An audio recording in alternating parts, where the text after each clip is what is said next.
السلام علیکم سامعین، 15 ربیع الاخر اور 8 اکتوبر ہے۔ خبر کا عنوان ہے اکھلیش یادو اور اعظم خان کی ملاقات۔ آپ کو پتہ ہی ہے کہ اعظم خان 23 مہینے جیل میں رہ کر باہر آئے ہیں۔ آج سماجوادی چیف اکھلیش یادو رامپور ان کی رہائش گاہ پر ملنے پہنچے ہیں۔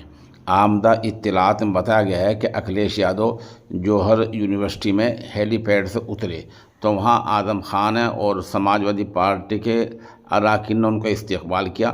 پھر وہ اکھلیش یادو کو اپنے رہائش گاہ میں مکان میں اندر لے گئے۔ 1 گھنٹے سے گفتگو کا ملاقات کا سلسلہ جاری ہے اور اندر کی ملاقات سے میڈیا کو دور رکھا گیا ہے۔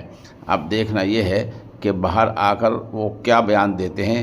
یہ وہ ملاقات ہے جس پر نہ صرف پورے اتر پردیش کی بلکہ پورے ملک کی نگاہیں ہیں، کیونکہ شروع میں سمجھا جا رہا تھا کہ غالباً یا شاید اعظم خان سماجوادی پارٹی سے الگ راہ اپنا سکتے ہیں، لیکن اب دیکھنا یہ ہے کہ 1 گھنٹے کی ملاقات میں کیا ہوگا اور کیا نہیں ہوگا۔